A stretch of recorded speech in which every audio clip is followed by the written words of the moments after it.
Senior सहाफ़ी और तज़ियाकार सुहेल वड़ाइच के मुताबिक गुज़िश्ता दिनों ISPR की प्रेस कॉन्फ्रेंस में जहां 9 मई पर मुक़्तदरा का रद्द-ए-अमल सामने आया, वहां कुछ हैरानकुन जवाबात भी सुनने को मिले। पाकिस्तान की तारीख में पहली दफ़ा हुआ कि फ़ौजी तर्जमान ने माजी में मुक़्तदरा के सियासी किरदार पर एतराज़ात उठाए हैं। माजी के धरनों में माजी की मुक़्तदरा के किरदार पर उंगली उठाई गई है। इसी तरह चीफ जस्टिस काजी फ़ायज़ ईसा ने जनरल फैज़ हमीद के फैज़ाबाद धरने में किरदार का कई बार जिक्र किया है। अगर तो वाकई माजी की गलतियों के एतराफ़ का वक्त आ गया है तो ये बड़ी खुश आइन बात है और इसका मतलब है कि हम फिर से सुबह के ख्वाब देख सकते हैं। मगर वो सुबह तभी आ सकती है जब कमांडर अब्दुल रब की सिकंदर मिर्जा के बारे में झूठी कहानी बेनकाब हो। इसी झूठी कहानी की बिना पर सदर सिकंदर मिर्जा का बोरिया बिस्तर गोल करके इक़्तिदार जनरल अयूब खान के सुपुर्द हुआ। झूठी कहानी ये बनाई गई कि सिकंदर मिर्जा अयूब खान को गिरफ्तार करने की मंसूबाबंदी कर रहे थे। अयूब खान के दौर में सिकंदर मिर्जा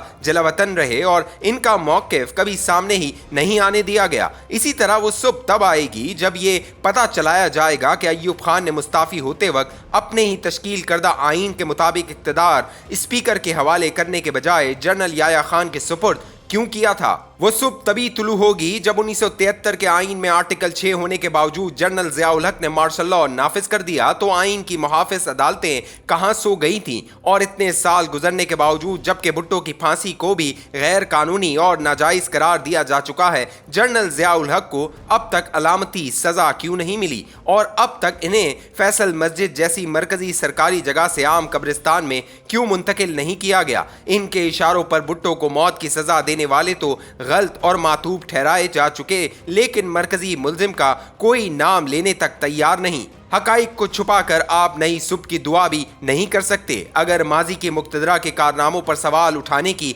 इजाज़त हो तो जनरल मुशर्रफ के गैर आइनी मार्शल लॉ का साथ देने वाले जजों, सियासतदानों और सहाफ़ियों के बारे में भी कोई अदालती हुक्म आना चाहिए। नई सुबह देखनी है तो मार्शल लॉ का साथ देने वालों के लिए कम अज़ कम कोई हुक्मनामा तो जारी होना चाहिए ताकि मुस्तकबिल में कोई गैर आइनी इक़दाम की हिमायत करते हुए 100 बार सोचे। इसी तरह जनरल बाजवा के ज़माने में अदालतों के जरिए नवाज शरीफ और नून लीग के खिलाफ जो फैसले कराए गए, इनका हिसाब भी लिया जाना चाहिए। JIT में ISI के हाजिर सर्विस अफसरों को जिस तरह इस्तेमाल किया गया, इसकी भी बाज़पुरस होनी चाहिए। जनरल बाजवा, जनरल फैज़ हमीद और इनके हवारियों ने हुकूमत के शतुंगरों की मदद से जिस तरह आज़ाद मीडिया का घेराव किया, इसका भी हिसाब होना चाहिए। हकीकत तो ये है कि जनरल पाशा, जनरल ज़हीरुल इस्लाम और फिर जनरल फैज़ हमीद के ज़माने में जो कुछ हुआ, इसने सियासत, सहाफ़त, अदालत और माशरे को तबाह करके रख दिया।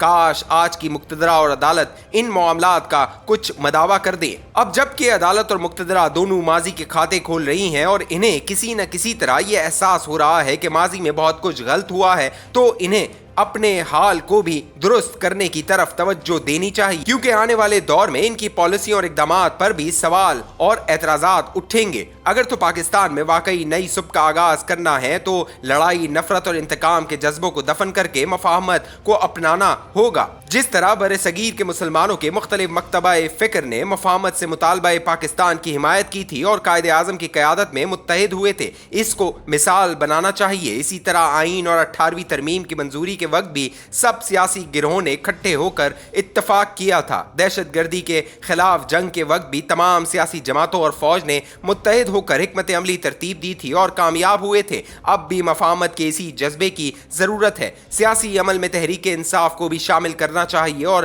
कौमी मफाहमत के अमल में एक दूसरे की गलतियों और कोताहियों को माफ़ करके मुस्तकबिल की तरफ देखना चाहिए। अगर हम आपस में दस्तो गिरेबान रहे तो ना सियासी इस्तेहकाम आएगा और न ही मईशत को देरपा इस्तेहकाम मिलेगा। जब तक सब फरीक मफाहमत का ये रवैया नहीं अपनाते, हमारा नई सुबह देखने और पाकिस्तान को बदलने का ख्वाब कभी पूरा नहीं होगा। ये ख्वाब तभी शर्मिंदा ताबीर होगा जब हम सिक्योरिटी स्टेट से फलाई रियासत बनाने का सफ़र शुरू करेंगे और मुल्क को सिर्फ और सिर्फ आइन और कानून के तहत चलाने का अज़म करेंगे। उम्र बीती जा रही है। हर हुकूमत के बदलने पर हम ख्वाब देखते हैं कि वो सुबह अब आ जाएगी जब ये रियासत सिक्योरिटी की तरजीह देने के बजाय अवामी फलाह पर तवज्जो देगी। हर जमहूरी हुकूमत से तवक्को बांधते हैं कि अब आइन की सरबुलंदी कायम होगी, जमहूरियत की बेहतरी की तरफ तवज्जो होगी, मीडिया आज़ाद होगा, अदलिया इंसाफ के मुताबिक फैसले करेगी, इख्तलाफ राय को बर्दाश्त किया जाएगा, सियासी मुखालफों को जेलों में भेजने के बजाय इनकी आवाज़ पार्लिमान में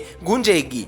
इस मुल्क को मारूज़े वजूद में आए पौन सदी हो चुकी, मगर वो सुबह आ ही नहीं रही बल्कि मजीद दूर होती जा रही है। मसला बड़ा सादा है। बानी पाकिस्तान कायदे आज़म मोहम्मद अली जिन्ना ने पहले दिन से ही मुल्क में पार्लिमानी जमहूरियत का निज़ाम राइज किया। सारे इख्तियारात वज़ीर आज़म को दिए। 1973 में मुल्क की तमाम मजहबी और सियासी जमातों ने मिलकर मुत्तफ़िका आइन बनाया। ये आइन भी पार्लिमानी और जमहूरी है। मुल्क की तारीख में अगर दो सबसे बड़ी मुत्तफ़िक चीज़ें हैं तो इनमें से एक कायदे आज़म की ज़ात है और दूसरा आइन पाकिस्तान। इस मुल्क ने अगर तरक्की करनी है और अपनी शाम और अंधेरी रात को सुबह में तब्दील करना है तो इन्हीं दो मुत्तफ़िकात की रोशनी में आगे बढ़ना होगा।